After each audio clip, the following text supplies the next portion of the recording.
Сайн байцгаана уу? Шимтэй яриа подкастын өнөөдрийн дугаар эхлэхэд бэлэн боллоо. За, номёогоо урьж байна. Сайн уу номё? Сайн уу сонсогчдоо болон танд энэ өдрийн мэндийг хүргэе. За, баярлалаа. За, сонь сайхан юу байна да? 50 байна да. Орой үед манай энд нартай өдрүүд үргэлжлээд бид хэд өглөө гараад орой ирдэг амьдралын хэм маяг руугаа шилжиж чинь. Тэгээ амралтын өдрөөр өглөө гараад нуурын ирэг дээр эсвэл гадуур баахан явж агаад орой ирж байгаа. Тэгээ гой сайхан нарнаас гоё энерги авж ийн, Д витамин авж ийн. Тэгээ дээр нь хүүхдүүд бас гоё хөдөлгөөн игээд түүнийгээ дагаад өөрсдөө ч гэсэн хөдөлгөөн игээд айгүй гоё happy байна. Ер нь гоё гадаа гарах цаг нэмэгдчихдэг те. Ингээ гоё дулаараад нар гараад эхлэхээр илүү гадаа гараад би бас яг гадаа алхалтын утсан дээрээ одоо хэдэн алхам хийсэн бэ гэдгийг хэмждэг ийм аптай. Тэгээд харангуут 100 болохоор илүү алхсан харагдаад байгаа. Өвөл тийш болохоор өөрөө ирэхгүй нөгөө ичээндээ ордог шиг тэгээд арай багасчаа дунд чинь нэг 5,000. 100 болохоор илүү дунджаа харангуут 6-аас 7,000 харагдаад байгаа. Тийм үү. Би нөгөө нэг алхаж байгаа гэдгсэн шүү дээ. Тэгээ би гэрээсээ доошо нуурын эрэг хүртэл алхаад буцаад ирэхээр миний утсан дээрх аппликейшн надаа нэг 10,600 хэд энтер гэж заагаад байгаа байхгүй юу? Сайн алхаж штэ. Гэхдээ 10,000 гэдэг тооч нь болохоор нөгөө доороо ингээд алхдаг ийм төхөөрөмж гэдэг штэ. Тэр төхөөрөмжийг сурталчлах маркетингийн арга болгоод 10,000 алхах юм бол өдөрт хангалттай алхсан гэж тооцноо гэд. Тэрнээс үүдэлтэй гарч ирсэн тооштэй. Яг тэгтээ бол тэргээрээ баг алхах сайн гэсэн үг биш. Тэрнээс их алхвал сайн баг гэсэн үг шүү. Ерөөсөө алхаж ивэл сайн тий угаасаа. Тэр 10,000 гэдэг тоо бол тийм гаралтай. Харин одоо зүрхнийхаа одоо хэмнэлийг нэмэгдүүлэхийг хүсэх юм бол арай өөр тоо байдیں۔ Өдөрт 7,000 болов 4,000 судалгаан дээр байд юм аа.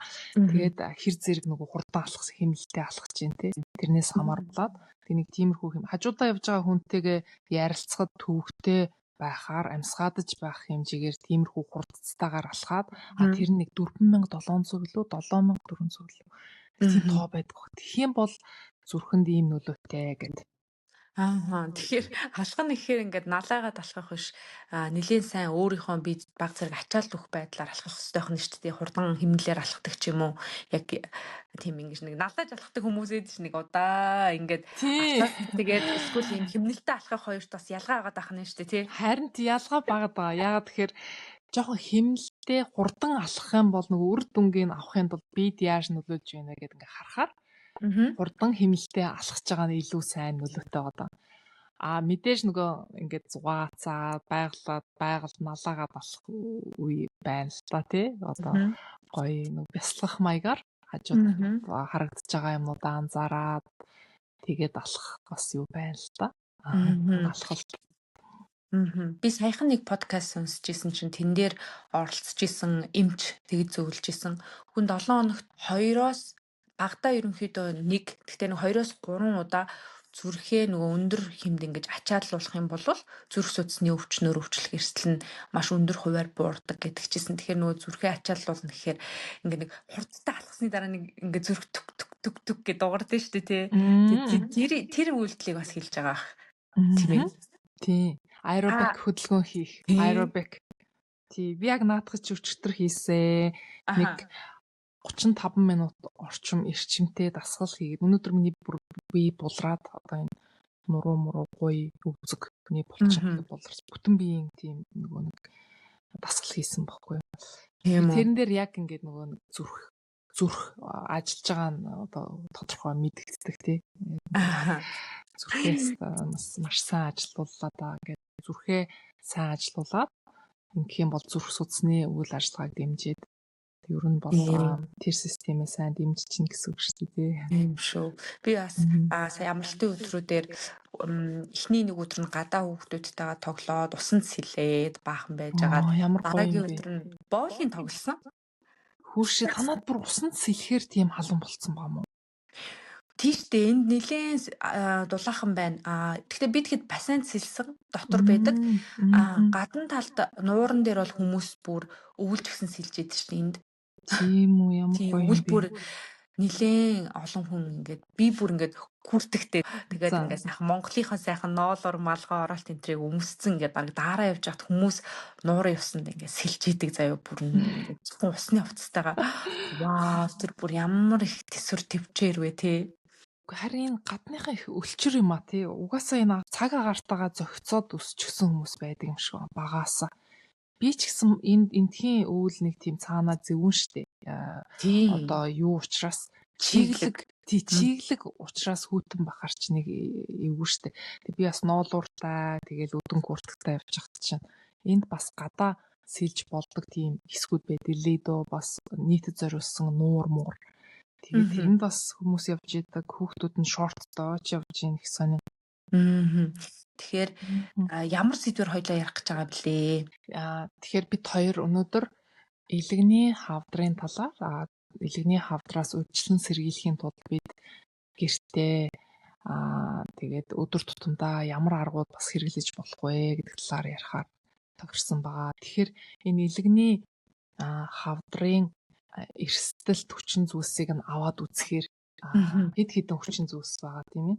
Тэрэн дунд бас яг ингээд эргээд хоолны сонголт хөдөлгөөн ингээд бас бүгдээр орчиж байгаа тийм.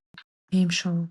Тэгэхээр илэг гэд эргэтэн аваад үзэх юм бол бидний бид байдаг хамгийн чухал одоо эргэтнүүдийн нэг байгаа тий. Тэгэхээр бидний эзэн хоол хүнс за уусан им бид орсон хорт бодисууд арих гэд энэ бүх зүйлийг одоо илэг өөрөө цэвэршүүлж шүүж байдаг юм эргэтэн байгаа тий.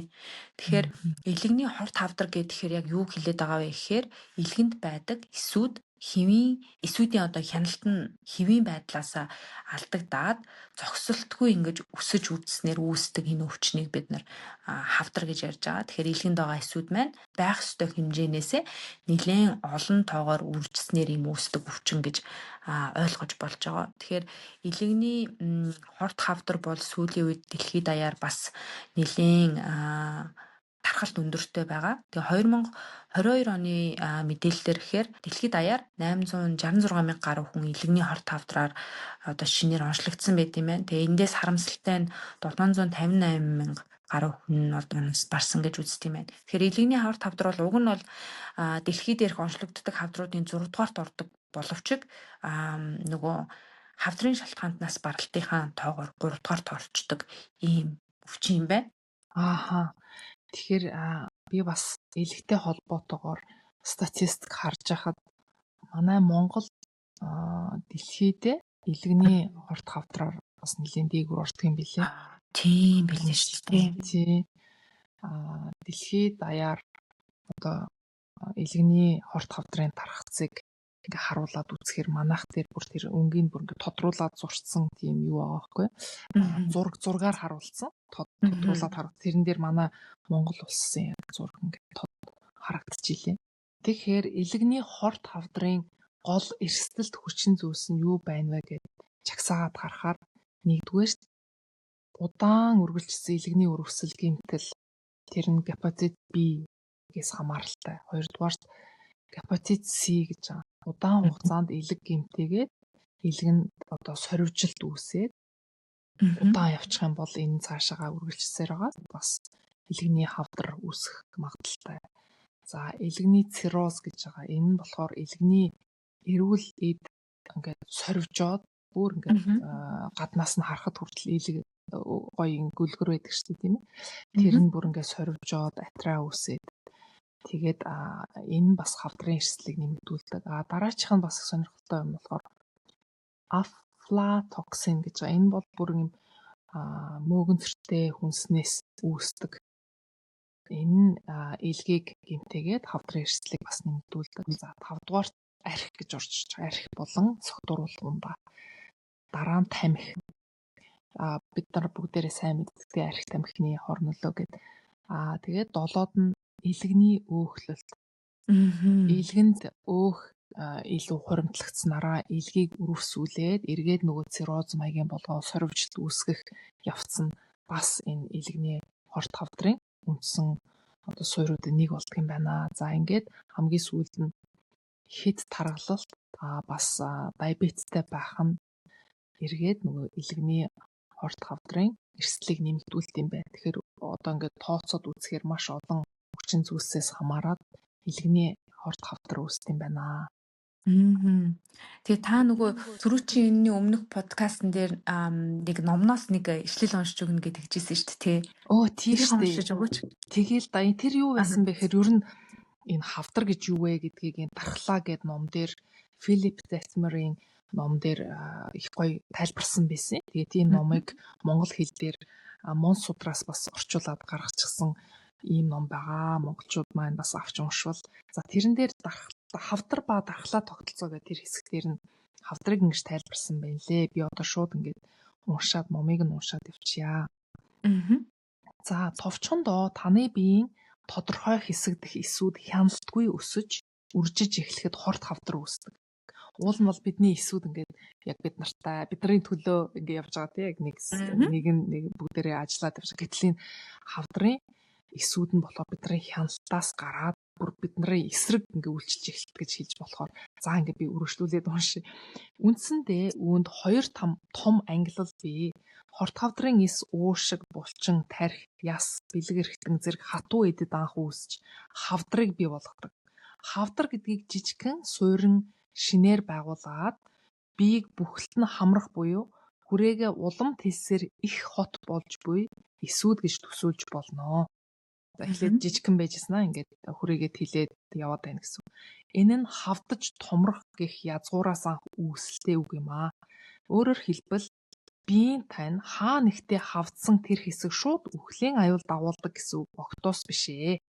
Үүнийг хоргүй хавдар гэх бөгөөд хорт хавдрын төөрсөн үеэлтэй зүйрлэж болох юм. Хоргүй хавдар нь хорт хавдрын эстэй адил бусад эрхтэн тогтолцоонд үсэрхийлдэггүй гэдгээрээ ялгаатай.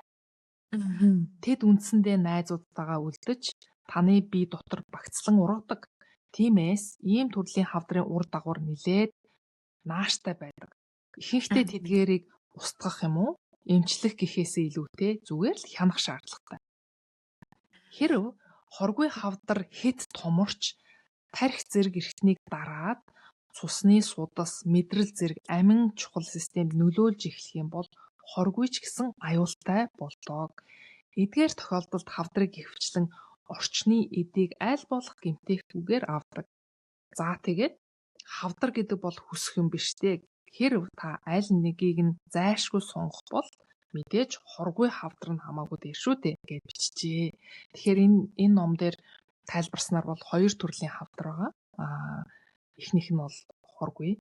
Нөгөөх нь болохоор хортой хавдар гэж. Тэгээд ер нь нөгөө хүний эсүүд бидний төлөө яг бидэнтэй одоо зохицоод бид нарын яриаг сонсоод ч юм уу те нэг энгийнээр тайлбарлах юм бидний төлөө явдаг тэнцвэртэй байдалд оруулах гэж бидний бие тэнцэж идэг бол хавдар үүсгэр нөгөөх нь бүр юугаа алдаад хяналтаа алдаад эсүүд ингээ хуваагдаад өсөд үрчээд ахыг хэлтгийг энэ номд ингээ тайлбарсан. Тэгээ цааш нь уншвал нэлээ их юм байл. Эндээс би бас юу гэж ойлгож авсан бэ гэхээр ер нь хүн бүхний биед хавдрын энэ эсүүд бол тодорхой хэмжээгээр багахан хэмжээгээр ингээ үүсчихэд тэрийг болвол нөгөө эрүүл тэнцвэртэй байгаа биеийн дархлааны эсүүд маань сайхан дараад дор бүрэн дараад багсгаад ингээд аюулгүй болгоод тийм билээ.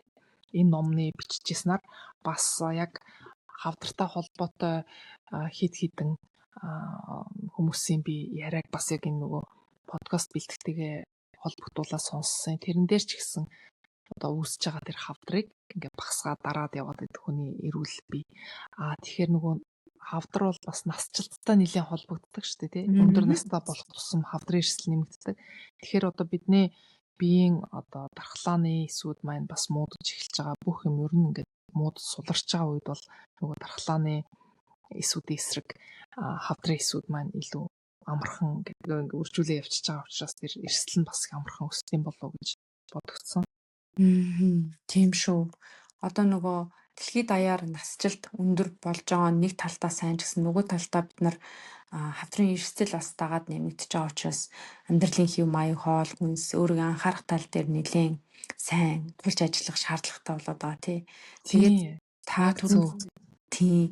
түрүүн хэллээлтэй нөгөө өмнө нь одоо гепатит Б болон С вирусын гаралтай илэгний хор тавдар бас нэлээх байдаг. Тэгээ сүүлийн жилүүдэд бол энээс илүүтэйгээр бас өөр дүр зураг айгүйх гарч ирээд байгаа юм. Тэр нь болохоор нөгөө тархалт, хоёрдугаар хэлбэрийн чихрийн шижин өвчин, хөдөлгөөний дутагдал, зэрэгтэй холбоотойгоор энэ илэгний өөгдлөлт гэж зүйл үүсэж байгаа. Тэгээ энэ илэгний өөгдлөлт маань удаан хугацаанд бид нар тоохгүй явах юм бол бас урт хугацаанд хавдрыг үүсгэх юм эрсдэлтэй гэж үзэж байгаа юм байна. Тэгээ би сая судалгааны ажлууд уншаа явж байхдаа жоохон харамсалтай дүр зураг харсан нь юу вэ гэхээр өнөөдөр дэлхийд даяар 10 хүүхэд тутмын нэг нь илэгний өөгдлөлттэй гэсэн ийм тоо гарсан байна. Тэгээ тэр дундаас тархалттай хүүхдүүдийн 2 хүүхэд тутмын нэг нь илэгний өөгдлөлттэй гэсэн ийм харамсалтай статистик үр дүн харсан.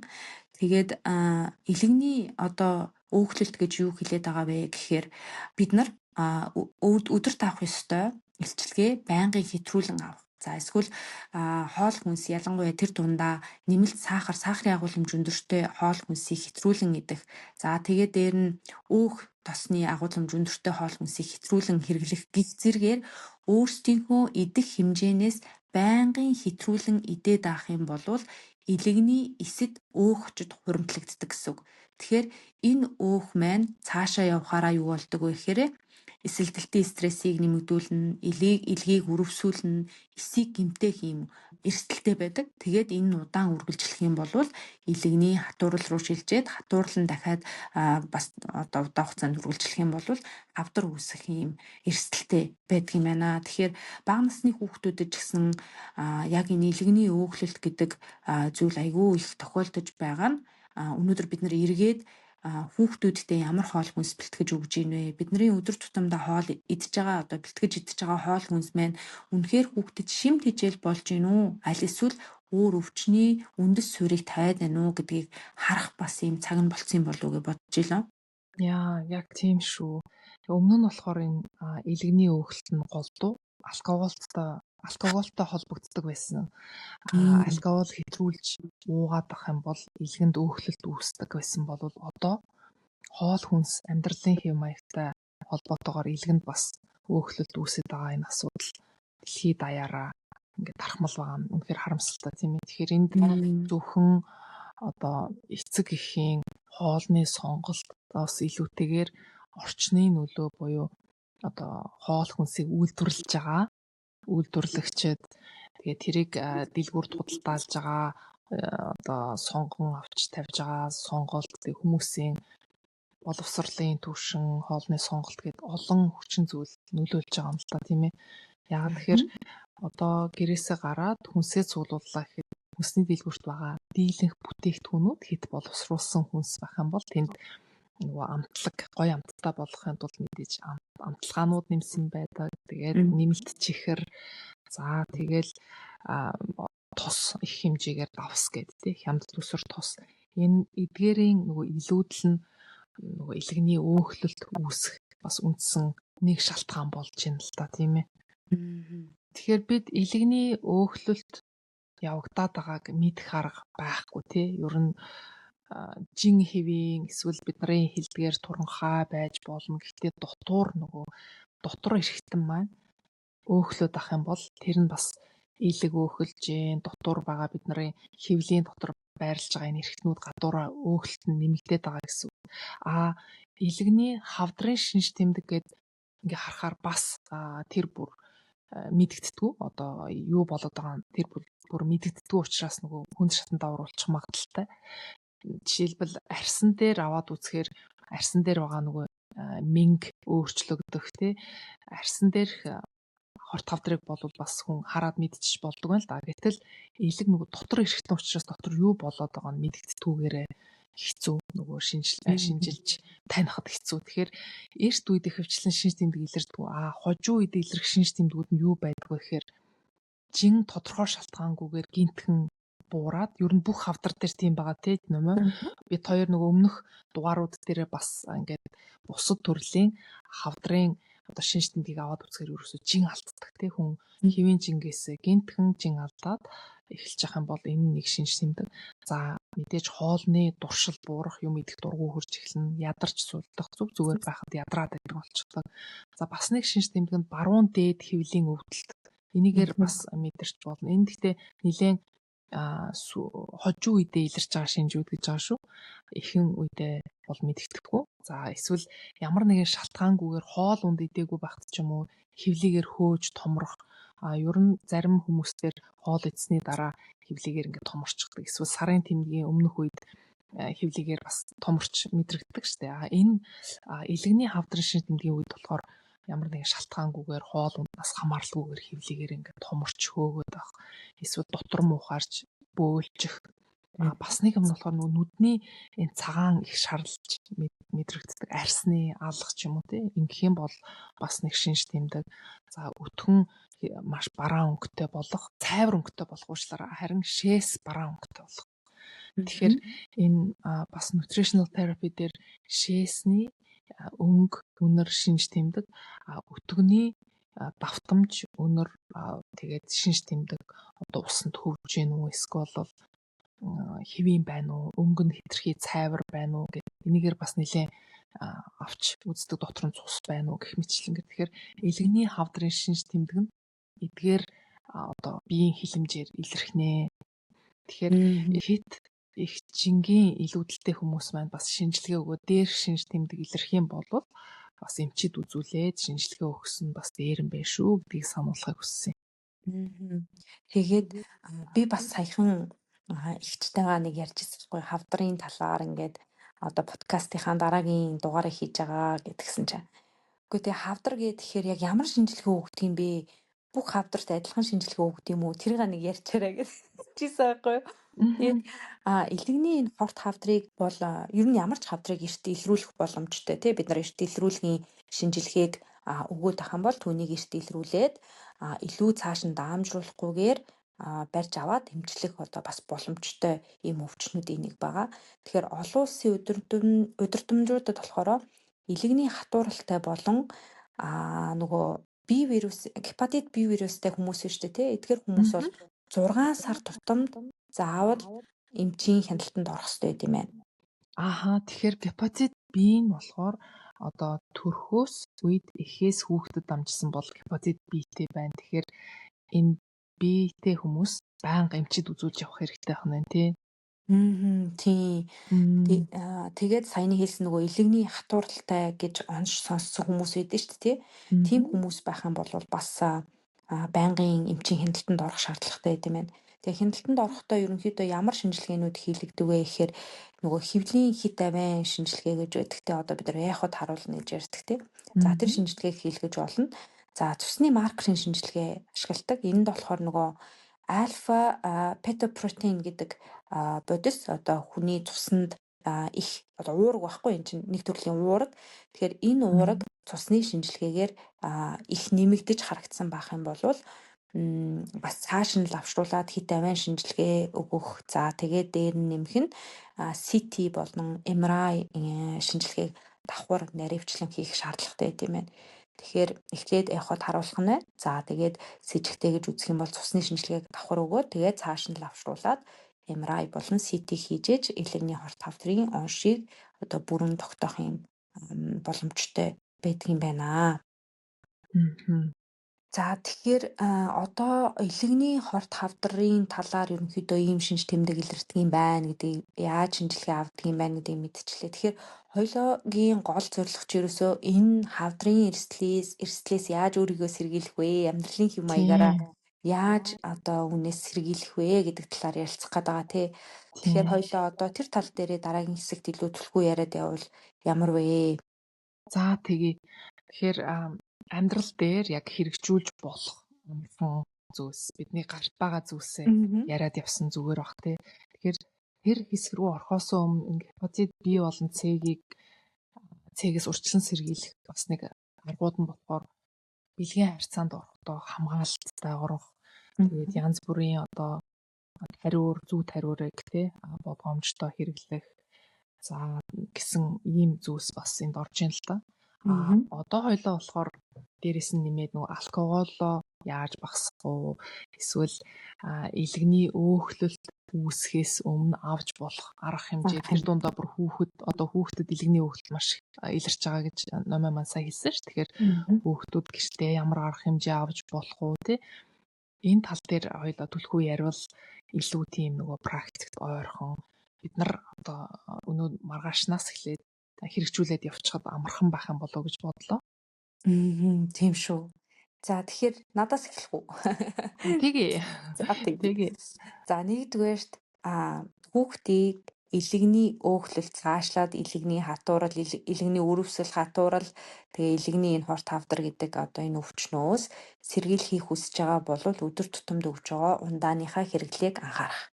Тэгэхээр бага насны хүүхдүүдийн дунд ундааны хэрэглээ бол үнэхээр их байгаа. Тэрийг би очих болгондоо анзаардаг. За ганцхан мэдээж Монголд биш, дэлхийд даяар хаасайгүй бага насны хүүхэд болон өсвөр насны хүүхдүүдийн дунд сахар ихтэй ийм ундааны хэрэглээ бол маш өндөр байгаа.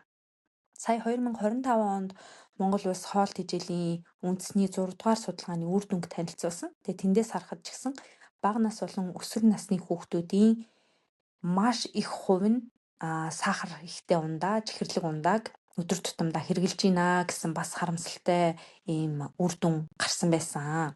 Тэгээ би 2023 оноос хойш өөрийнхөө пэйжээр дамжуулаад ундааг усаар гэдэг үгийг урой болгоод байгаа.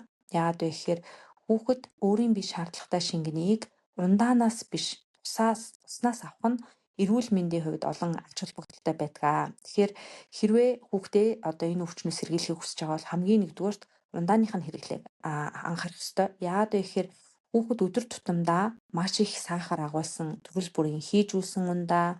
За энд жуус орж байгаа нөгөө хүмүүс жуусыг болохоор жимсийг шууд ингээ гэртээ авчиж шахаад ууж байгаа болохоор тэрийг ямар нэгэн асуудалгүй гэж ойлгоод идэг.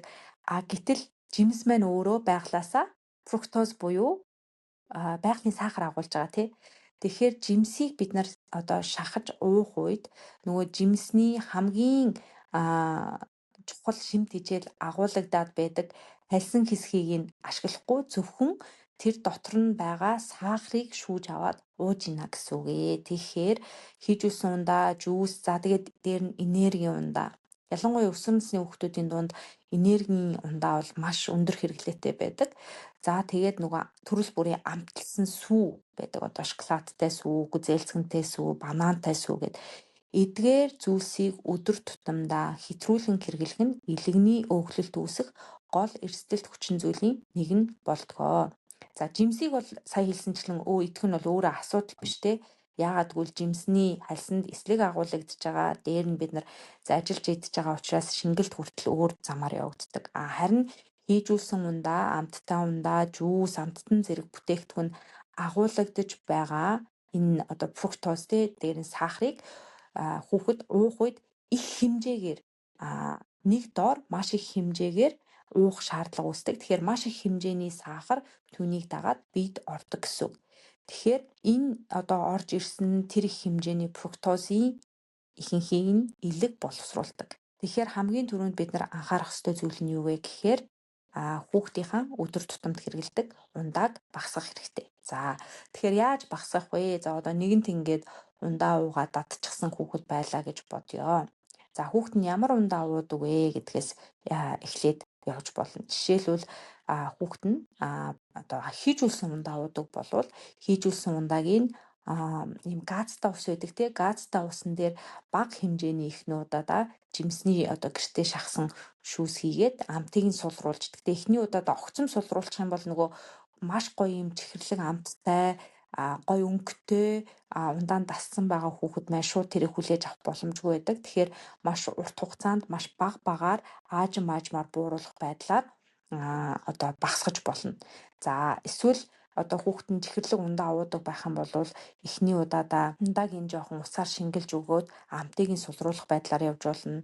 За эсвэл гэртээ усыг гоё тод өнгөтэй жимсүүдээр өөрчлөх байдлаар бас хүүхэдтэй өгч болно. Гэх мэтчлэнгээр хүүхэдтэй бага багаар амтыг нь сулруулад ус руу яаж оруулах вэ гэдэг тал дээр нь илүү түлхүү анхаарч ажиллавал зүгээр байдаг. За тэгээд дээр нь мэдээж үлгэр дуурайл айгуу чухал. Хэрвээ та өөрөө гэр бүлдээ ээж нь, аав нь, эсвэл эмээ нөгөө нь, ах нь, эгч нь байнгын одоо их хэмжээгээр ундаа уудаг, их хэмжээний хийжүүлсэн ундаа хэрэглэдэг болвол тэр хэрэглээг хүүхэд дээр хянахад жоохон хэцүү. Тэгэхээр өөрсдөө ч гэсэн ундааныхаа хэрэглээн дээр анхаарах хэрэгтэй болж байгаамаа. Тэгэхээр хамгийн түрүүнд ундааных нь хэрэглээг багасгах нь энэ нийлэгний өвчлөлөөс сэргийлэх хамгийн чухал аргуудын нэг болтгоо. Тэгэхээр ундааг усаар гэсэн тий нэмэ. Ундааг усаар гэдэг энэ ураа үнэхээр товчхон бөгөөд тодорхой гоё ураа байна шүү. Ундааг усаар заавал амныхаа цангааг ундаагаар тайлах биш, усаар тайлж болно гэсэн санаа тийм үү? Тийм тэгэхээр яагаад одоо ундаа уул яагаад онцгүй вэ? Яагаад ус уул дээр вэ гэдгийг одоо хүн бүхэн баг мэддэг. Номой сайхан тайлбарлаа. Гэхдээ яг ундаа уух хэрэгтэй гэсэн энэ ойлголт бас нэлийн түгээмэл байдیں۔ Би ч бас анзаарсан. Тэгэхээр бас дадал болчихсон айлууд байна. Одоо чихэрлэг ундаа манай энд Англид байгаа айлууд донд squash гэдэг нэг юм чихэрлэг амттай зүйл байдаг. Тэрэн дээр ингээ ус нэмээд шингэлээд уудаг юм чихэртэй зүйл байдаг. Тэрийг их хэрэгэлдэг. За тэгэхээр юу нь яагаад энэ шингэн хэлбэрээр авж байгаа ундаа чихэр биед аюултай байгаад байгаа вэ гэхээр маш хурдан одоо цаашгаа цус руу нэвчдэг. Тэгэхээр одоо бид хоол хүнс хэрэглэж байна, ямар нэгэн зүйл ууж байна. Энэ цаанаас ходоодносоо цаашаа дамжаад нарийн гидсэнд очоод нарийн гидснээсээ шүүгдээд бүр жижигхэн хэлбэртэй ороод тэндээс шимэгдээд глюкоз гэдэг нэгжтэй очоод бүр жижигэрнэ гэсэн. Тэгэхгүй бол одоо жишээ нь нэг алим мэдлэгт алим тэр чигээрээ цаашаа эсүүд рүү орно гэж байхгүй шүү дээ. Эсэг маань өөрөө маш жижигхэн биеийн нэгж учраас тэр хэсэг рүү орох хэмжээний жижигхэн болох гэдэг. Тэр нь юу болж хувирч байгаа вэ гэхээр энэ нүүрс ус хоолнуудны явсаар ингээд боловсруулагдсаар глюкоз болоод ингэж хувираад тэр нарийн гидснээс шимэгдээд цус руу очиж байгаа. Гэтэл шингэнээр авж байгаа энэ ундаа ялангуяа фруктозын өндөр агуулмжтай ундаа энэ чихэрлэг амтыг нь фруктозын өндөр агуулмжтай сироп гэдэг зүйлээр ингээ амталчихсан энэ зүйл маш их худалдаалагдж байгаа. Энийг хүүхэд ингээ уунгууд цаашаага цуснд нь сахар буюу одоо миний саяны ярьсан глюкоз маш их хэмжээгээр хурдан хугацаанд очиж байгаа. Тэгэхээр маш хурдан хугацаанд ингээд өндөрсчхөр буцаад энэ одоо цус цаашаага эсүүд рүү маш хурдан очиж байна. Тэгэхээр эс хангалттай хэмжээний эрч хүчийг ингээд авчиж байгаа. За тэгэнгүүт дараа нь дахиад харамсалтай нь ингээд цуснаас амархан алга болчихсон. Өөрөөр хэлбэл цусны сахар ингээд хэмжээд үзэх юм бол нэг ихснээ буцаад алга болчих. Тэгэхээр хүүхэд эргээд дахиад чихэртэй юм идмээр санагдана. Эсвэл чихэртэй ундаа уумаар санагддаг. Тэг ийм хэлбрээрээ байн одоо энэ чихэртэй ундааг уугаад байх юм бол энэ дадал болоод дараа нь биеэс нь одоо хэрэгцээгүй илүүдэл гарсан тэр глюкоз нь өөх болж хуримтлагддаг биеийн хэсгүүд дээр дотоод хэсгүүд дээр тэрний нэг нь болохоор элэг сая өөхлвөл ямар аюултай вэ гэдэг ярьлаа тий. Ийм замаар явагдаад байгаа учраас бид нар нөгөө шингэнээр чихэр авах биш гэж номой сайхан тайлбарлаад. Ундаа уух биш, усаа уусан дээр. За дараагийн нэг шалтгаан ам цангахад ус уучгаар амны цангаа тайлагддаг. Гэтэл чихэрлэг ундааг уучих юм бол эргээд дахиад ам цангадаг. Яагаад гэвэл бидний одоо ингээд чихэрлэг юм уугаад байх тусам цусны тэр одоо цусыг ингээд хэмжээд үсэх юм бол нэлийн тийм өтгөн болчих нөгөө глюкоз нь нэмэгдсэн учраас тэгэхээр буцаад нөгөө дахиад юм уумаар санагддаг. Та нар анзаарсан баг л та. Одоо чихэрлэг юм хийдчихээр удахгүй ингээм ам цангадаг. Эсвэл давс өндөртэй юм идчихээр ам цангадаг шиг чихэрлэг зүйл бас ингэж нөлөөлдөг. Тэгэхээр энэ нь эргээд нэг юм тойрогт оруулаад идэг болохоор хүүхдийг дахин чихэртэй юм хэрэглэх тий. Тийм учраас ам цангуул хүүхдэд нь ус өгчих юм бол тэр хэрэгцээгээ хангах чинь. Хүүхдүүд ундаа өгчих юм бол ундаа уугаал яваад байна. За тэгээд бас нөгөө жүүсэн дээр бас нэг зүйл тайлбарлахад яг уу одоо ундааг жүүстэй харьцуулаад үзэх юм бол би жүүсэн дээр гэж хэлнэ л дээ. Гэхдээ энийг бас нөгөө наанта цаанта ойлгох хэрэгтэй. Яагаад жүүсэн дээр гэж хэлж байгаа вэ гэхээр жүүсэнд одоо тэр жимсэн дагуулгдчихсэн шимт хижээл нь бас байгаа. Жишээлбэл амьд эм.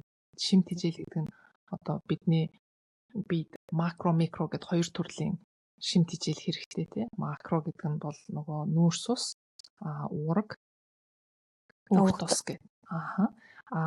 Нөгөө нэг микро шимт хижээл гэдэг нь болохоор эрдэс бодис амьд эм. Тэгэхээр энэ жүүс нь бол тэр нөгөө эрдэс бодис амьд эм бас тодорхой хэмжээгээр байгаад байгаагаараа давуу талтай. Тэгэхээр ундаа аваад уух юм бол хийж усан ундаанд зүгээр сахар тэгээд хажууд нь микро шимт хижээл буюу тэр хэрэгцээтэй зүйлс нь байхгүй байгаа. Тэр микро шимт хижээл нь болохоор эргээд бид явагдаж байгаа олон химийн тэр үйл явц процессуудыг одоо зөв явагдахад нь тусалдаг, дэмждэг. Англи дээр болохоор кофактор гэж тусалдаг юмнууд байхгүй. Тэр утгаараа би жүүсийг юутай харьцуулбал чихэрлэг ундаатай харьцуулбал шинээр шахсан жүүс нь арай дээр гэж хэлж байгаа. Гэхдээ боломжтой бол жүүсээ бүхлээр нь жүүсээ биш жимсээ бүхлээр нь идвэл хамаагүй дээр. Яагаад гэвэл сая намайг хийсэн хальсанд нь тэр гоё юун байна. Эслэг нь байна. За дотор нь байгаа тэр шимүүсгэн гэж нэрлээд байгаа жимсийг нь бүхэл болгож байгаа тэр биеийнх нь хэсэгт нь бас гоё эслэг агуулгаддаг өөр төрлийн тий. Тэгээ дотортлын тэр нөгөө үрийг агуулж байгаа тойрсон хэсэгт нь бас ашигтай бичил битүүдийн өөр нэг хэсэг нь бас тэнд байна. Тэгэхээр би альмаа зүсгтээ жишээлбэл голыг нь хаяхгүйгээр хөндлөн зүсээ тэр үрийг нь авч хайчаад тэр дотортлын хэсгийг зайчилж иддэг. Гэх мэтчлэнгээр бас ялгаа байна. Нөгөө цусны сахар талаас нь тэгээд илэгний өөх талаас нь аваад үзэх юм бол жүүс нь бас нэг дор хуримтлагдсан их хэмжээний сахарыг тэр дундаа фруктозыг бий рүү оруулаад ирчихэж байгаа. Тэгэхээр тэр фруктозыг илэг боловсруулдаг гэж номоосоо хэлсэн тий. Тэгэхээр илэг маань тэрийг хувиргаад боловсруулад глюкоз болгох тэр явц бас тэр илгэн дээр явагдаж байгаа. Нэгдүгээрт илгэнд ачаал өгж байна. Хоёрдугаарт буцаал нөгөө нэг цусны сахарыг нэмэх юм тэндээс бас гараад ирж байгаа фруктозноос тий. Тэр утгаар нь айл болохоор усаа уусан дээр дам цангах юм бол усаа уусан дээрээ тий. Нөгөө талаас бас жүүс нь бас ач холбогдолтой зүйлс бас байгаа шүү гэдгийг бид нар бас мэдчих хэрэгтэй. За тэгээд ер нь бол ам цангасан үед усаа уусан дээр эсвэл нөгөө хярам тий гоё хярмаа уусан дээр эсвэл халгаан цай ч юм уу кафен агуулахгүй юм гоё бүлээн цай бас уугаад явчих болно.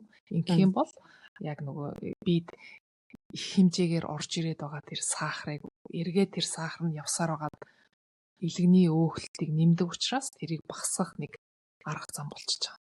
Тийм шүү. Тэгэхээр ундааныхаа хэрэглээг бид нар маш сайн хянах хэрэгтэй. Тэгээд одоо ингээд ажиглаж байхад ингээд бага сартай хүүхэд дэлхийн эрүүл мэндийн байгууллага болон ер нь бүх улс орны хүүхдийн хоолны зөвлөмжөд 2-оос доош насны хүүхдэд нэмэлт сахарын зөвлөмж хэмжээ гэж байдаггүй. Тэр нь юуг илэрхийлж байгаа вэ гэхээр хүүхдийн биед ерөөсөө сахар хэрэггүй гэдгийг илэрхийлж байгаа. Тэгээ хүүхдийн бие чинь одоо насанд хүрсэн хүнтэй харьцуулахад одоо өөр байгаа хүүхдийн одоо ялангуяа хоол боловсруулах үйл ажиллагаанд оролцож байгаа эргэтэн тогтолцооны хөгжил маань өөрөө хөгжлийнхаа үйл явцад явж байдаг. Бид нар нөгөө гаднаас нь одоо харах боломжгүй болохоор тэрийг ингээд үл ооших юм уу тоохгүй ингээд орхичих гээд байдаг.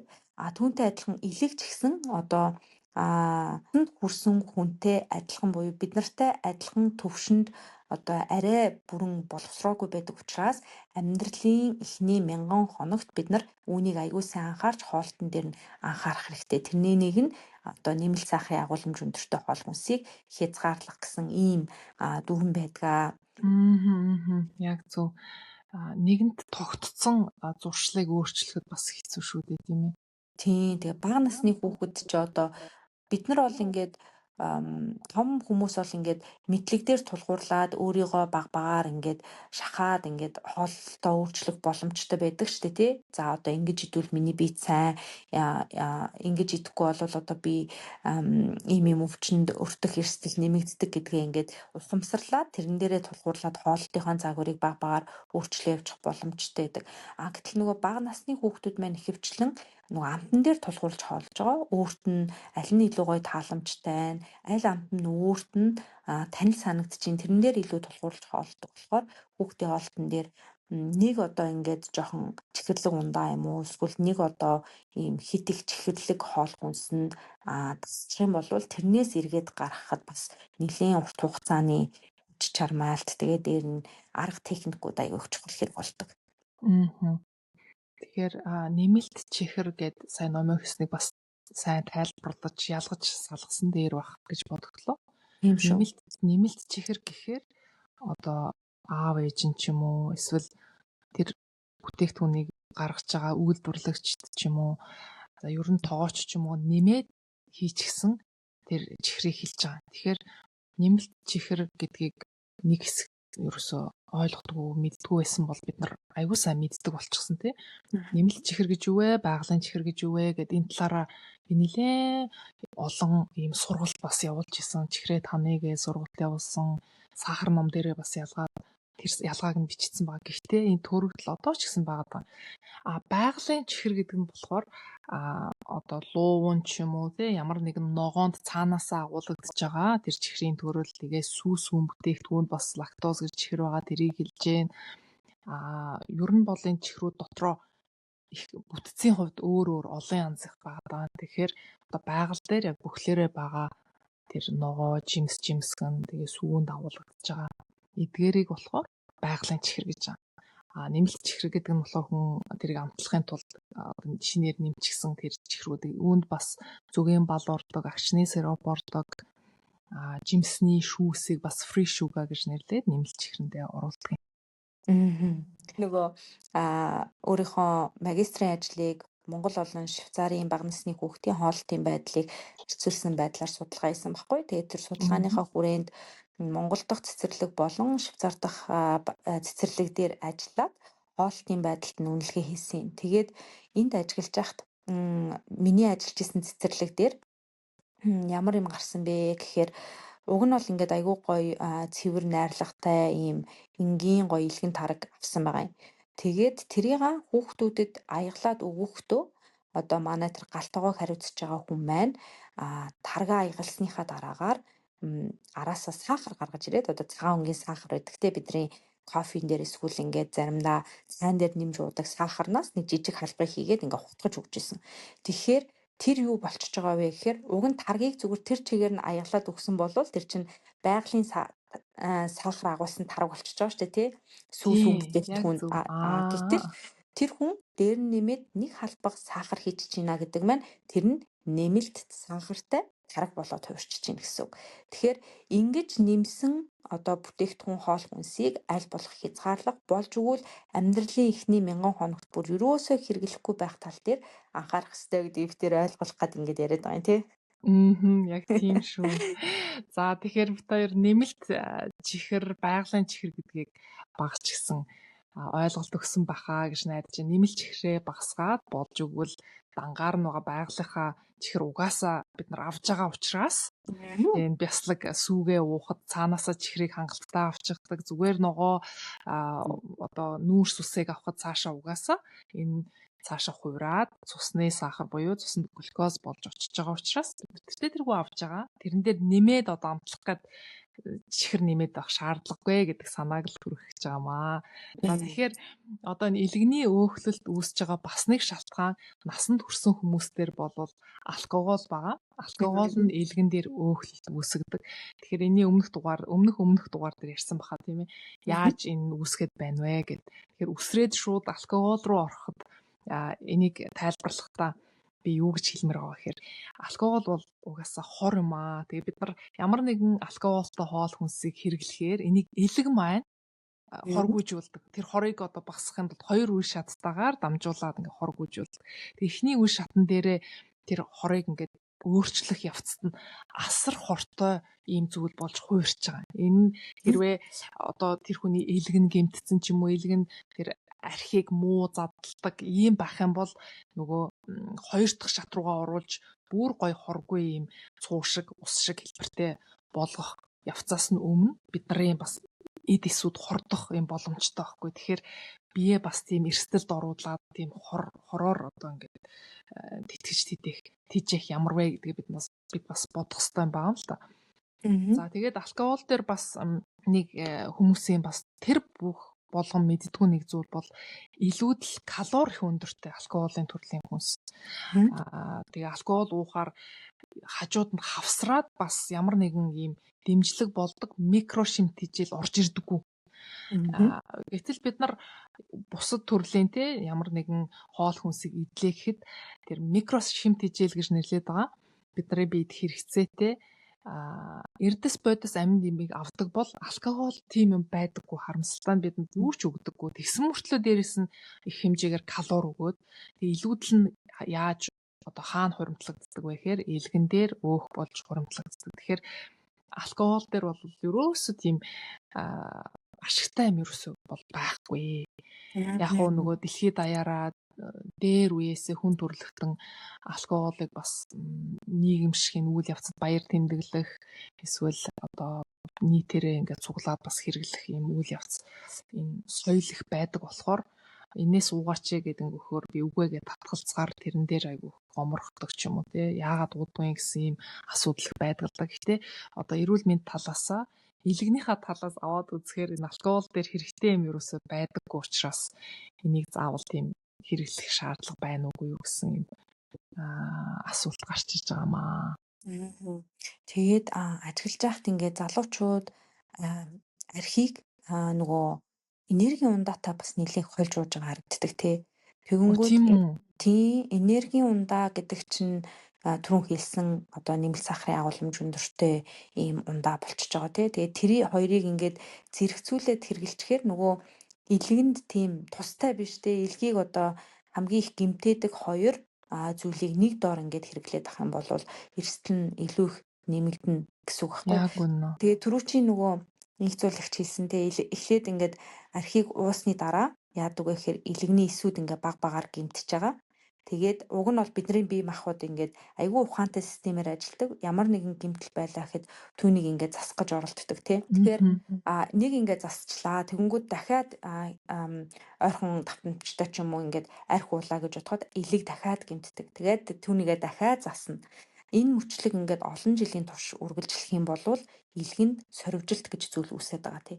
Тэгэхээр одоо гартаа зүүрлэх юм бол бид нар ингээд гараа ямар нэгэн байдлаар ингээд шалбалчлаа гэж бодъё л доо. Тэнгүү тэр нь идэглээ. Дараа дахиад яг тэр газраа ингээд шалблаад авах юм бол тэрэнд ингээд баг багаар явсараа сорив ингээд тогтож эхэлдэг штэ тий.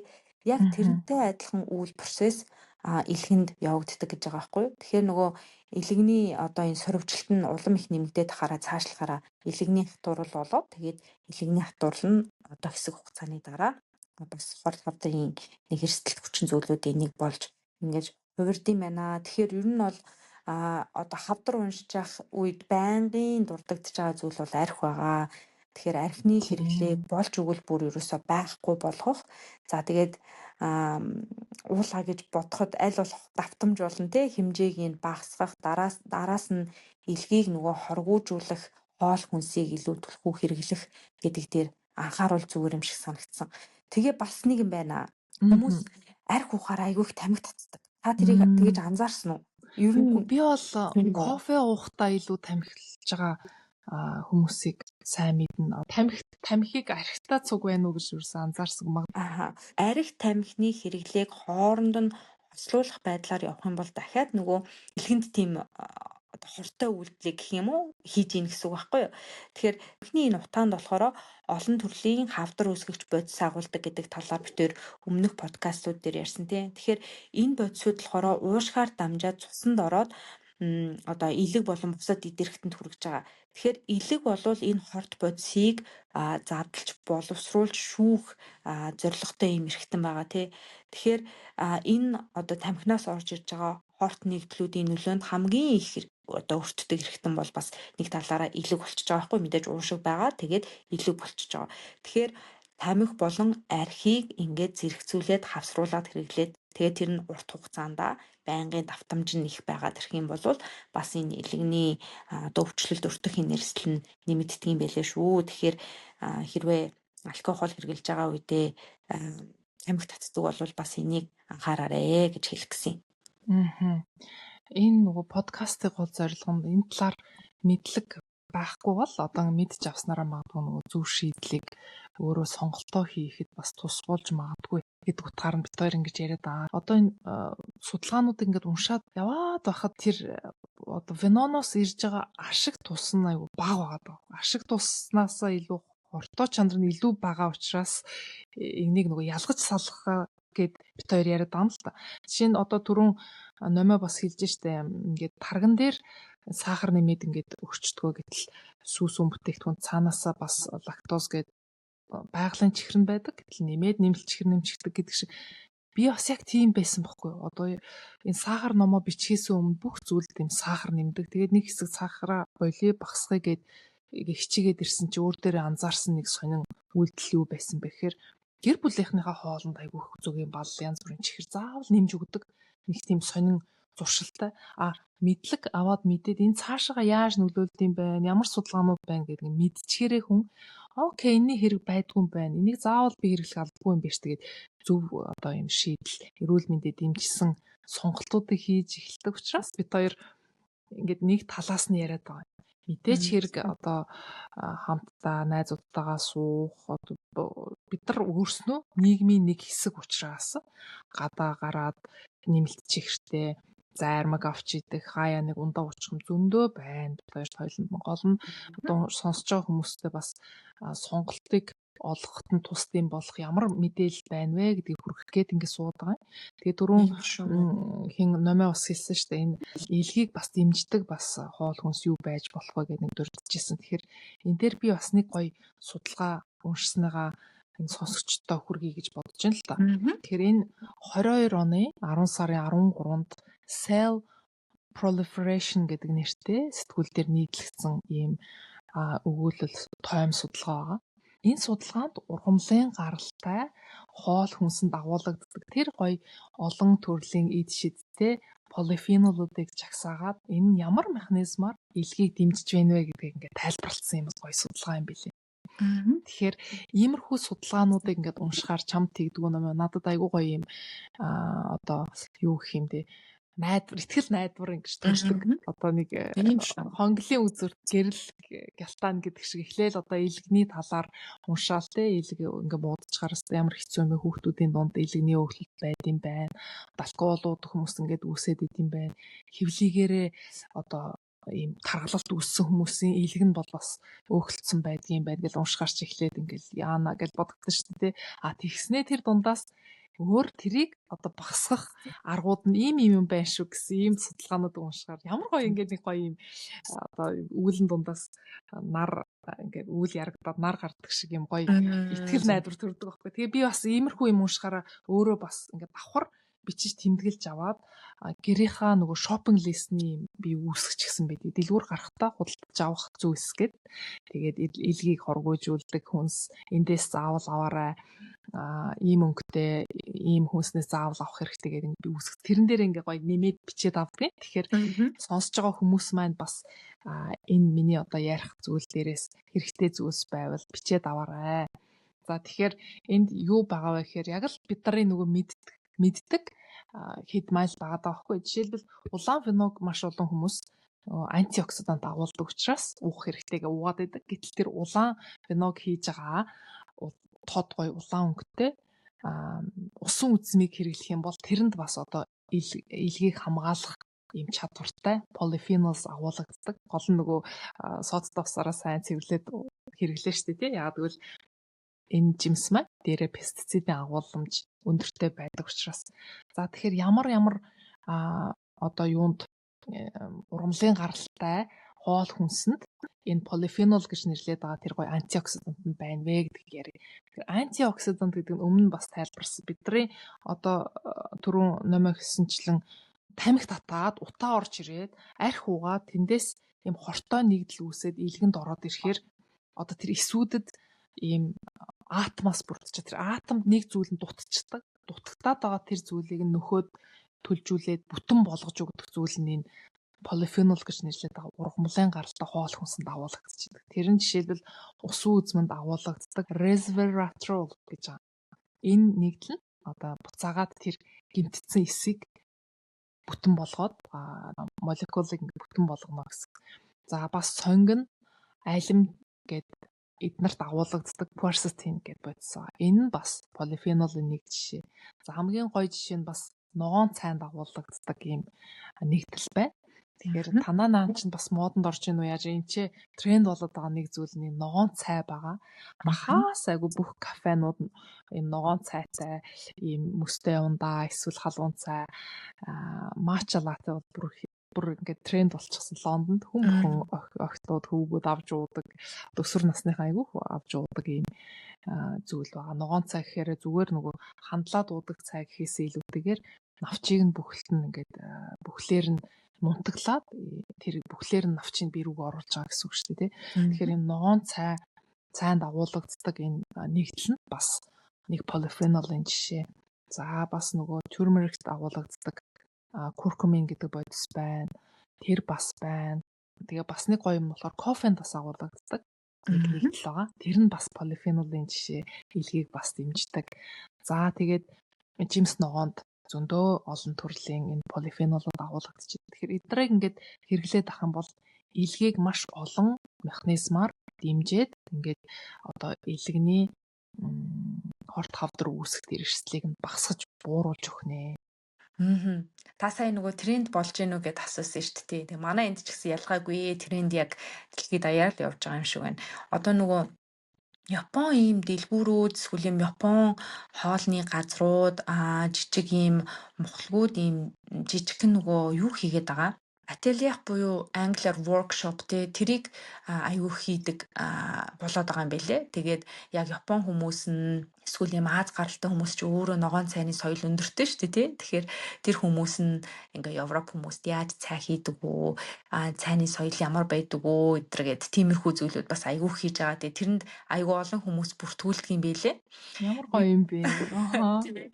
Тэгээд тэрийг бас ажиглаж исэн. Тэгээ кофе гэд ярьсан. Кофен дээр бас нэлээд олон элэгтэй холбоотой судалгаа байсан. Тэндээс 2017 онд хэвлэгдсэн нэг тоомчилсан судалгаагаар кофег одоо тий сайн чанарын кофе шүү дээ мэдээж нөгөө кофен дээрээ сахар нэмэхгүй эсвэл кофен дээрээ ямар нэгэн сироп нэмэхгүй сайн чанарын хар кофег уудаг хүмүүсийн дунд илэгний өвчлөлийн эрсдэл бас бага байгааг харуулсан юм байна. Яагаад гэхээр кофенд олон төрлийн нөгөө биологийн идэвхт нэгдлүүд агуулгадж байгаа тий. Тэгээ бид тээр кофе сайн уу муу юу гэдэг дугаар бас хийсэн байгаа. Тэрэн дээр илүү яг кофений найрлагын талаар, кофенд юу агуулгаддаг талаар дэлгэрэнгүй ярьсан болохоор та бүхэн тийшээ ороод бас кофений талаар мэдлэгээ нэмхийг хүсвэл тэр дугаарыг бас сонсоод үзээрэй. Тэгээд энэ кофенд агуулгадж байгаа антиоксидант үйлчлэгээтэй энэ бодисууд нь илэгний эсүүдийг гэмтээж болох одоо зарим төрлийн хорт нэгдлүүдийн нөлөөг сааруулахад одоо тусалж магадгүй гэсэн ийм үр дүн гарсан байсан. Дараагийн бас нэг бидний амьдралын хэм маягаараа дамжуулаад энэ хорт хавдраас сэргийлэх боломжтой зүйл бол битэрийн подкаст болгон дээр ярьж байгаа дасгал хөдөлгөөн байгаа тий. Тэгэхээр яагаад энэ илэгний хорт хавдар болон бусад төрлийн хорт хавдрууд энэ дасгал хөдөлгөөнтэй холбогдоод байгаа вэ гэхээр бид нар хөдөлгөөн хийх үед булчингууд энэ цусан дах сахарыг илүү сайн ашиглаж эхэлдэг тий. Ингэснээр бие махбодод илүү их хэмжээний инсулин одоо ялгаруулах шаардлага нь багасдаг гэж үздэг. Тэгээд дээр нь одоо хөдөлгөөн хийх тусам жингээ одоо хэмийн зохистой хэмжээнд барих боломжтой. Энэ нь цаашлаад нөгөө саяны хэлээд байгаа илэг өөхлөх энергетик бууруулах боломжтой байдаг. Тэгэхээр бага насны хүүхдийн хөдөлгөөний одоо өдөрт хийх ёстой идэвхтэй хөдөлгөөний зөвлөмж цаг гэж байдаг. Тэгэхээр хүүхэд болон өсвөр насныхан дунджаар нэг 60 минут орчим хөдөлгөөн хийх нь эрүүл мэндэд бас тустай гэж ингэж үздэг юм билээ. Тэгэхээр хүүхдүүдээ ч гэсэн илэгний өөхлөлтөөс сэргийлэх за өөрсдөө ч гэсэн ганцхан энэ илэгний өөхлөлт гэхгүй бусад төрлийн өвчлөөс урьдчилан сэргийлэхийг хүсэж байгаа бол бид нар дасгал хөдөлгөөнийг тогтмол хийх бүр ингээ өдөр болгон хийж чаддаггүй маа гэхэд 7 хоногт ядаж нэг 2-3 удаа тогтмол өөрийнхөө дуртай болон хийх боломжтой дасгалуудыг хийж явах нь бас илүү ач холбогдолтой тустай байдаг юм байлээ. Хүүхдүүд дээр өвлийн улиралд бол нөгөө хөдөлгөөн хийх боломж нэлээд багасчихдаг. Тэгэхээр гэртээ яаж хүүхдүүдийнхаа хөдөлгөөнийг дэмжих вэ гэдгийг гэрийнхаа тэр зохион байгуулалт дээр бас анхааруул их зүгээр санагддаг шүү дээ. Одоо нөгөө хаалгаар орох тэр дээдлийн хэсэг дээр нь ийм турник monkey bar гэж байршуулчаар хүүхд тэрнээс дүүжлэгдээд айгуу гоё зүгээр өнгөрөхгүй тийшээ хөрхөн тэрнээс гараараа ингээд совлаад дүүжлэгддэг. Тэгэхээр тэр гарын энэ жижиг булчингууд бие дааж байгаа тэр чадвар энэ маань бас нөгөө урт наслалттай холбоотой гэдгийг харуулсан судалгаанууд байгаа тий. Тэгэхээр багасаа хүүхдүүд ингээ гараараа дүүжлэгдээд юмнаас дүүжлэгдэж явах юм бол их зүгээр. Манад бол gym ball гэдэг нөгөө томоо үлээч гэсэн том бөмбөг байдаг штэ. Тэр бол манай гэрийн доор гэрт байнга байж идэх байхгүй. Тэгэхээр ингээд анзаараад үзэхээр хүүхд нөгөө юм саваагүй хөдөлгөөнтэй учраас зүгээр өнгөрүүлэхгүй тэр бөмбөгөн дээр өнгөрөн тэргээ заалан дээр нэг ингээд дээр нь янз бүрийн юмнууд хийдэг байхгүй айгүй хөөрхөн. Манайх ер нь бол одоо хүүхдүүд томорцсон ч гэсэн нөгөө бөмбөг маань томроод гэрт заавал байж идэг. За тэгэл нөгөө гэрийн дизайн байна те гэрийнхаа голд томоо юм кофе тейбл кофенд зориулсан ширээ байрлуулахын оронд аль болохоор юм өнкрөөд гусаад хөвтөх боломжтойгоор гэрийнхаа энэ зохион байгуулалтыг ингээд тааруулчаар хүүхд бас яг тэрэнд зохицоод байна. Тэгээд ийм маягаар бас юу яаж болно шүү. Одоо хөдөлгөөнийг нь дэмжиж болно шүү гэд. Ягаад бит хоёрын дасгал хөдөлгөөнийг яриад байгаа гэхээр яг намайгийн хэлсэнчлэн хорт хавдрын эрсдлийг бууруулахад яг олон талаас нь энэ биологийн механизмаар нөлөөлдөг. Энэ ганцхан одоо жинг бууруулах биш те цаашлаад даавар тэгээ бодисын солилцоо өрөвсөл дархлааг одоо сайжруулах гэдэг маш олон талаас нь ингээд нөлөөлж чаддаг учраас дасгал хөдөлгөөн хийгээрэй гэдэг байхгүй. Тэгээ тэр дундаа өөрийнхөө нөгөө дуртай юм ингээ хийхээр хүн тэндээсээ илүү их таашаал аваад тэр үйлдэлээ дахин хийх боломжтой байдаг болохоор тэр нөгөө дуртай юм олж аваад хийгээд байх нь их зүгээр бүжгэлж болж जैन тий. Тэгэхээр дасгал хөдөлгөөн бол өрөвслийг маш сайн бууруулдаг. Тэгэхээр архаг болон ийм бага зэргийн төвшөнтэй байгаа тэр өрөвсөл нь ямар нөлөө үзүүлдэг вэ гэхээр бид нарын нөгөө эсийн тэр ДНК-г ингээд гэмтэх тэгээ эсийн ДНК нь гэмтээд байна гэдэг нь нөгөө хавдрын эс үүсгэхэд нөлөөлдөг энэ хүчин зүйлс нэг. Тэгэхээр хөдөлгөөн хийх үеэр нөгөө өрөвслийн маркерууд хүний биед буутсан байдаг. CRP, IL-6 гэл энэ өрөвслийн маркерууд ингээд аваад үзэхээр маш сайн буурч өгсөн байдаг. Тэгэхээр дасгал хийгээд байгаа юм бол би дотроос нь ингээд дэмжиж ийн гэсэн. Тэгээ гаднаас нь одоо хоол хүнсээр яаж дэмжих талаар түрүү жишээ аваад ирсэн. Одоо бол бие хөдлөх юм бол дотор бас ингээд гой юмнууд үүсч өгöd ийн гэсэн үг шүү дээ. Тэгэхээр нөгөө эдийн эсэдийн орчинд байгаа тэр хавдрыг тэр дэмжиж байгаа нөхцөл нь багасаад нэг талаараа бид нар дотроос нь ингээд дэмжиж ийн гэсэн. За хоёрдугаар сая номогийн хэлсэнчлэн инсулины зохицуултыг маш сайн сайжруулад эсүүдийг инсулинд гоё мэдрэг болгочихдаг. Тэгэхээр бид ингээ глюкоз үүслэе гэхэд ундаа уучглаа гэхэд одоо цуснд маш их хэмжээний цусны сахар буюу глюкоз үүсэж байгаа. Тэгэхээр энэ зохицуултыг маш гоё тэнцвэржүүлж өгдөг. Яг номоо бол гоё тайлбарсан шүү дээ. Одоо энэ булчин тэр цусны сахарыг сороод аваад ашиглацдаг гэдэг. Тэгэхээр энэ инсулины дүжрэл нь өөрөө бас энэ хавдрын эрсдлийг дэмждэг нэг хүчин зүйлс харамсалтай. Тэгэхээр инсулинд гоё эсүүдээ мэдрэг болгохын тулд дасгал хийгээд ах юм бол энэ аяндаа мэдрэг болж эхлээд тэнд бид одоо үүсэт байгаа тэр цусны сахарыг маш сайн авч ашиглах чадвар нь нэмэгддэг гэсэн. Булчингууд ингээ хөдөлгөөд байгаа үед глюкозыг л илүү сайн авч ашиглаад байна гэсэн. Энэ нь цаашаага яваад ямар нөлөөтэй вэ гэхээр хавдрын өсөлтийг бууруулдаг. Одоо хавдрын эсүүдийг багасгадаг гэсэн. За тэгээ 3 дугаарт нь бас дааврын зохицуулалтанд эерэг нөлөө үзүүлнэ.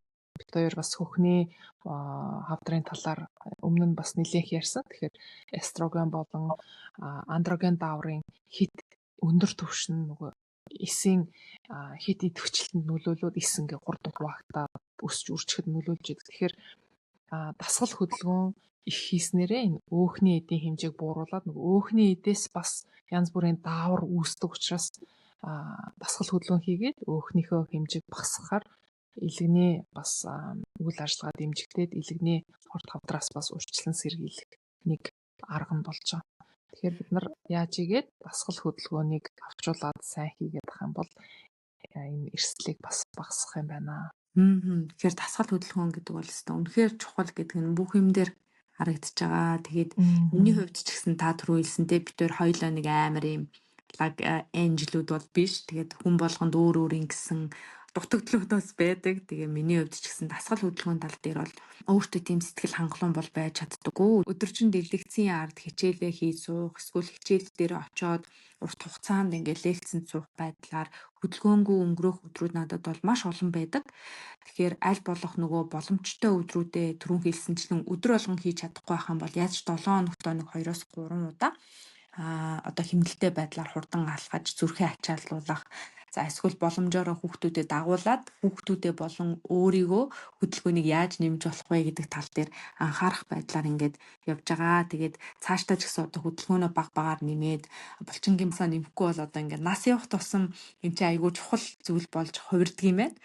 Тэгээд үргэлжлүүлээд ярахад энэ илэгний өөхлөлттэй холбоотойгоор бас бид нар идж байгаа хоол хүнс тэр дундаа одоо бидний биед шаардлагатай байгаа та түрүү ярьсантэй макро болон микро гэд хоёр шимт бодис байгаа. Макро гэдэг нь одоо үндсэн 3 шимт бодис уурга нүүрс ус өөх тос тэгээд микро гэдэгт нь болохоор эрдэс бодис болон амин дэм орж байгаа гэж байгаа тий. Тэгэхээр хүний биед урт хугацаагаар зарим төрлийн амин дэм эрдэс бодис дутагтаад ирэх юм бол бас энэ элэг өөхлөх эрсдлийг бас нэмэгдүүлчих юм байна. Шууд элгийг мэдээж өөхлүүлдэг гэсэн үг биш. Гэхдээ урт хугацаанд явах юм бол бас нэг эрсдэлт хүчин зүйлд нь орчих юм байна.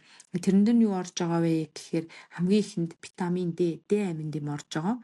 Тэгэхээр бид нар D амин дэмийг зөвхөн нөгөө ясанд хэрэгтэй л гэж ойлгоод байдаг те. Гэтэл D амин дэм маань өөрөө инсулиний үйл ажиллагаанд оролцдог, дархлааны тогтолцоог зохицуулдаг, за үр өслийг бууруулах ийм чухал үүрэгтэй байдаг. Тэгээд дутагдах юм бол эсүүд инсулинд одоо мэдрэг биш болно. За тэгээд цусндах сахар одоо ихсэх хандлагатай болно. За мөн элэг илүү их өөхийг одоо өөртөө хоригдлуулах юм боломжтой болдго юм билээ. Тэгэхээр D амин дэмийн дутагдал байгаа бол тэрийг яаж засах вэ гэдэг тал дээр илүү анхаарах. За тэгээд дээр нь мэдээж D амин дэмээр баялаг хоол хүнсийг өдөр тутамдаа хэрэгжилж явах шаардлагатай. D амин дэмээр баялаг хоол хүнс гэдэг юм бол төрөл бүрийн загас байна тий. Яргаа загас гэж болж ийн, май загас байна. За бас сардин загас орж болно. За өндөгний шаар, элэг болон бусад төрлийн одоо витамин D-гээр баяжуулсан хүнс гэж байдаг. Эдгээр хоол хүнсийг түлхүү хэрэгжилж болно. За тэгээ мэдээж дээр нь сайхан нартай өдөрт нарны гэрэлд одоо бие ээх гарах байдлаар нарны хит яган туяагаар дамжуулаад одоо өөрийнхөө биед хэрэгцээтэй D амин дэмийг авах юм боломжтой байдаг. Дараагийн амин дэм болохоор Е амин дэм гэсэн байсан. Е амин дэм бол өөрөө маш их юм хүчтэй антиоксидант үйлчилгээтэй. Элэг хит их өөхөлсөн байгаа үед болохоор элэгний эсүүд гэмтдэг гэж байгаа тий. Тэгэхээр энэ элэгний эсийг хамгаалах үйлчилгээг болохоор Е амин дэмээр баялаг энэ хоол хүнс хэрэглэх үед одоо ингээ буурдаг юм билээ. Тэгэхээр Е амин дэмээр баялаг хүнсд бол ихэвчлэн нөгөө тоснууд орж байгаа. Урамдлын гаралтай тоснууд бол бүгд Е амин дэмээр баялаг байдаг. За буйл самар байна, самарны бусад төрлүүд байна, авокадо зэрэг нь бас Е амин дэмий сайн хүсвэр болдгоо. За мөн B3 байна, B12 байна, цайр, магн, тэгээд омега 3 холин гэсэн эдгээр эрдэс бодис амин дэмүүдийг бид нар хоол хүнсээрээ дамжуулаад хангалттай хэмжээнд авч явах нь бас энэ элэгний өөхчлөлт үүсгээс сэргийлдэг юм байлээ шүү. 100% санал нийлж байна. Гаднаас бэлэн боловсруулсан сахартай бэлэн бүтээгдэхүүн худалдаж авахаар саяны дурдгдсан гоё микрошимтжээл элэгний үйл ажиллагааг дэмждэг энэ бүх амин дэмүүд бол маш хомс байдаг. Гэтэл бүхэл хоол хүнсээ бид идэх юм бол саяны ярьсан гоё витамин Е жишээлбэл гэртээ гоё гранула хийгээд идлэхэд олон төрлийн самраар баяжуулах юм бол тэнд нь бүүс самарнаас витамин Е авч чинь. За дээрэс нь одоо ингээ гоё хэрчээд хатаасан жимс нэмэх юм бол төмөр, витамин А гэл тэ. Энэ бүгдийг хүнснээрээ дамжуулаад бид нар ингээд авчих боломжтой. Тэгэхээр аль болохоор л гэртээ хоол хүнсээ хийгээд авах юм бол бичил шимт хичээлээ сайн авнаа, микро шимт хичээлээ сайн авнаа. Гаднаас бэлэн хоол хүнсээ түлхүү аваад ах юм бол тэд нар нь бидний бие рүү сайн орж ирэхгүй л гэж хар цагаанаар шууд ярих юм бол хэлж болохоор тий. Тэгэхээр болж өгвөл бүхэл хоол хүнс аваад гэртээ хоол хүнсээ бэлтжээвэл илүү сайн. Тэгэхээр 2025 оны 6 сард хэвлэгдсэн нэг судалгаа байгаа. Энэ нь болохоор тархалтай хүүхдүүдийн элэгний өөгчлөлтийн өвчний талаар тархалтын хэмлэг буюу OMA болон бусад мэрэгжилтнүүдийн хамтарсан байр суурь гэсэн юм нэртэй юм судалгааны хэсгээс авч байгаа юм. Тэгээ энэ дээр бас нэг дурдсан зүйл юу байсан бэ гэхээр одоо энэ элэгний өөхлөх эрсдлийг нэмэгдүүлдэг бас нэг хүчин зүйл нь болохоор дэлгэцийн хэрэглээ байсан. Яагаад вэ гэхээр ялангуяа бага насны хүүхдүүд дэлгэцийн хэрэглээ ихсэх тусам нэгдүгээр түүнийгээ дагаад хөдөлгөөн буурна. Дэлгэцийн өмнө нам сууж байгаа учраас тэгээ дээр нь хажуугаар нь одоо нөгөө юм үзэж явах үедээ баг зэрэг жижиг снакуудыг айгүйх идэх юм хандлагатай байдаг. Тэгэхээр энэ хоёр нийлэхээр ямар асуудал үүсдэг вэ гэхээр илүүдэл чинь нэмэгдэн тэгээ цаашлаад элэг өөхлөх эрсдлийг нэмэгдүүлт юм билээ. Тэгээ бид нар ч гэсэн ингээд заримдаа би бас өөрийгөө анзаардаг байхгүй ингээд хаяа ингээд сошиал медиа руу ороод ингээд юм үзэхээр нэг мэтгэд л аль хэзээ 30 минут өнгөрцөн байдаг. Нэг мэтгэд л 1 цаг өнгөрцөн байдаг тий. Тэгэхээр хүүхэд гэсэн яг тэрнтэй ялгаагүй хяналтгүй юм дэлгэцийн хэрэглээтэй байх юм бол нэг мэтгэд л 1 цаг, 2 мэтгэд л 2 цаг тий. Ингээд удаан яваад тахаар нөгөө хөдөлгөөн гэдэг зүйл хязгаарлагдаад ирнэ. Тэгээ хөдөлгөөн хязгаарлагдаад дээр нь нэмэх нь илчлэгийн агуулмж өндөртэй. Тэгээд саяны хэлсэн ундаа хэд боловсруулсан хоол хүнсний хэрэглээ өндөртэй байх юм бол илүүдэл чинь тархалт руу яваад тэгээд тэр нь элэг өөхлөх бас нэг юм эрсдэлт хүчин зүйл болд юм билээ. Тэгээ бид хоёр бас дэлгэцийн хэрэглээ гэдэг сэдвээр бэлтгэсэн байгаа.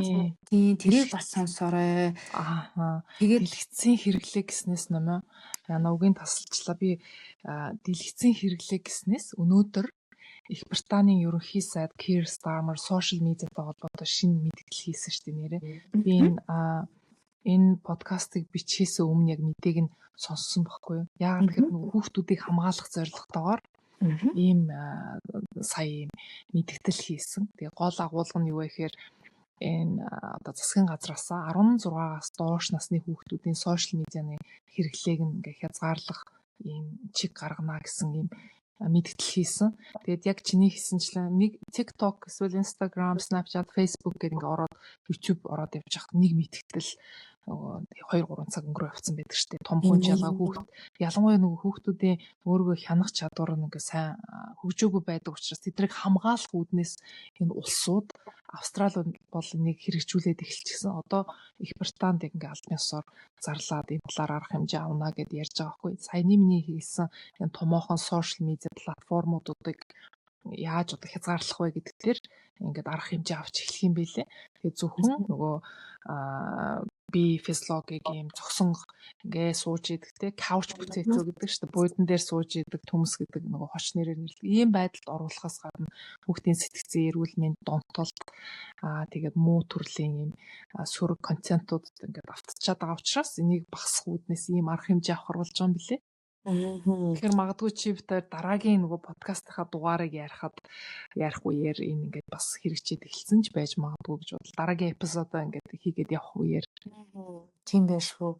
Тэгэхээр өнөөдрийн подкастаараа бид хоёр элэгний хорт хавдрын эрсдлийг нэмэгдүүлдэг хүчин зүйлсийн нэг болох элэгний өөхлөлтийн талаар үүнээс урьдчилан сэргийлэхийн тулд яаж хоол хүнсэн дээр анхаарах вэ гэдэг талаар ярьлаа. Бас дасгал хөдөлгөөнд ямар их нөлөөтэй байдаг вэ гэдэг талаар ярьсан.